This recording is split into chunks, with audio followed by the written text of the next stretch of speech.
Hi friends, நம்ம இன்றைக்கி பார்க்க போகிறது வந்து ஞாயிறு இலை குழம்பு செய்ய போகிறோம். அதனால் நாங்கள் இந்த ஞாயிறு இலை ஃபஸ்ட்டு வந்திருக்கோம். இதோட பலன்கள் வந்து நிறைய. நாய் கடிச்சவங்களுக்கு இதை யூஸ் பண்ணுவாங்க. நாய் கடிச்சவங்களுக்கு இதை 48 நாள் தொடர்ந்து சாப்பிட்டு வந்தால் நாய் கடிச்சோட விஷம் வந்து முடிச்சிடும்.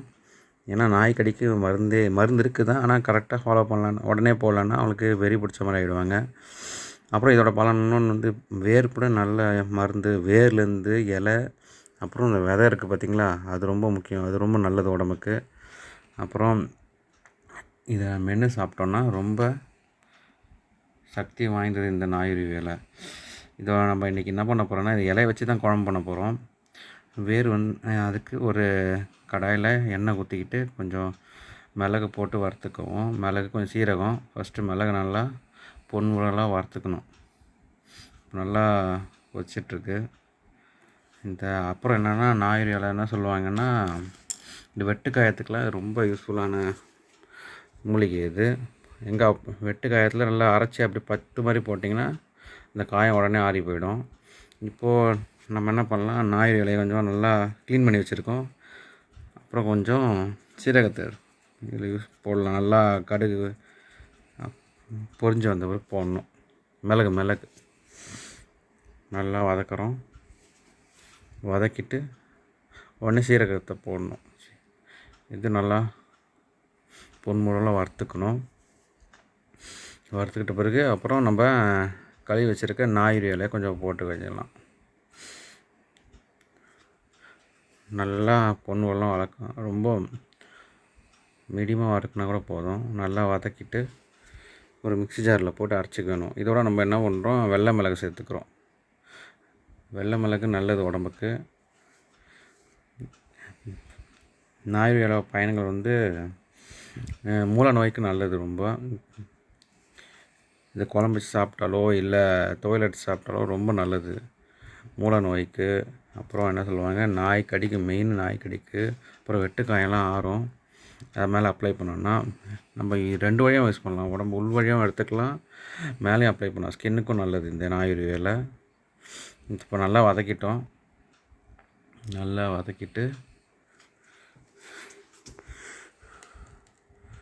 மிக்ஸி ஜாரில் போட்டு அரைச்சிக்க வேண்டியது தான்.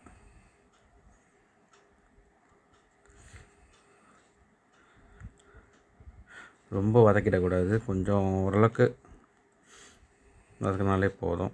இப்போது நம்ம மிக்ஸி ஜாரில் வெள்ளைக்கடுக்கை போட்டோம். வெள்ளைக்கடை நீங்கள் மருந்து கடையில் கேட்டாலே கிடைக்கும். வெள்ளைக்கடுக்கு போட்டு நல்லா அரைச்சிக்கிட்டு, மைய அரைச்சா கூட போதும், இல்லை மைய அரைச்சிக்கலாம். குழம்புக்கு யூஸ் ஆகும். நல்லாயிருக்கும். ஏன்னா சீக்கிரம் மசியாது அந்த தண்டுலாம் போட்டிங்கன்னா. இப்போ நல்லா வதக்கிட்டோம். அதை எடுத்து போட்டு ஆறின பிறகு போட்டுங்க. ஏன்னா சூடாக போட்டிங்க இதுவாகிடும். கொஞ்சம் நல்லா பூண்டு சேர்த்துக்கணும். பூண்டு ரொம்ப நல்லது உடம்புக்கு. இப்போ அரைச்சிட்டோம் பாருங்கள். நல்லா மைய அரைச்சிக்கிட்டோம். அரைச்சதை ஒரு கடாயில் எண்ணெய் ஊற்றிக்கணும். கடுகை, உளுந்து போட்டு தாளிச்சிக்க வேண்டியது தான். நல்லா பொரிஞ்சு வரும்போது இதை ஊற்ற வேண்டியது தான். அப்புறம் சின்ன வெங்காயம், ஒரு 10 சின்ன வெங்காயம் போட்டுக்க வேண்டியது தான். அதை நல்லா வதக்கிட்டு, சின்ன வெங்காயம் நல்லது உடம்புக்கு.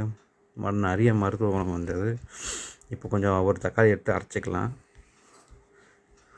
அரைச்ச தக்காளியை இந்த வதக்கினதை கொட்டிக்க வேண்டியது தான். கொட்டிட்டு நல்லா வதக்கினோடனே நம்ம ஞாயிறு இலையை போட்டுக்க வேண்டியது தான். அரைச்சதை போட்டுக்க வேண்டியது தான். கொட்டிட்டிங்கன்னா அவ்வளோதான், முடிஞ்சிச்சு. கொஞ்சம் நேரம் தட்டு போட்டு மூடி வச்சுருவோம். நல்லா கொதித்து வந்துடும் பாருங்கள். கொஞ்சம் புளி சேர்த்துக்கலாம். ஒரு கைப்பிடி அளவு புளி போட்டால் போதும், உங்களுக்கு நல்லாயிருக்கும்.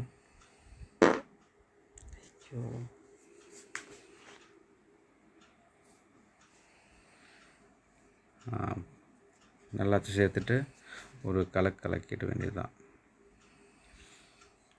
பாருங்கள் ஃப்ரெண்ட்ஸ், இப்போது நல்லா கொஞ்சம் நேரம் கொதிக்கிட்டோம். ஒரு 10 நிமிஷம் நல்லா கொதிச்சிச்சு. எடுத்துட்டு குழம்பு ரெடி ஆகிடுச்சு. இப்போது ஞாயிறு குழம்பு நல்லாயிருக்கும். இந்த குழம்பு சாப்பிட்டிங்கன்னா உடம்புக்கு நல்லது ஃப்ரெண்ட்ஸ்.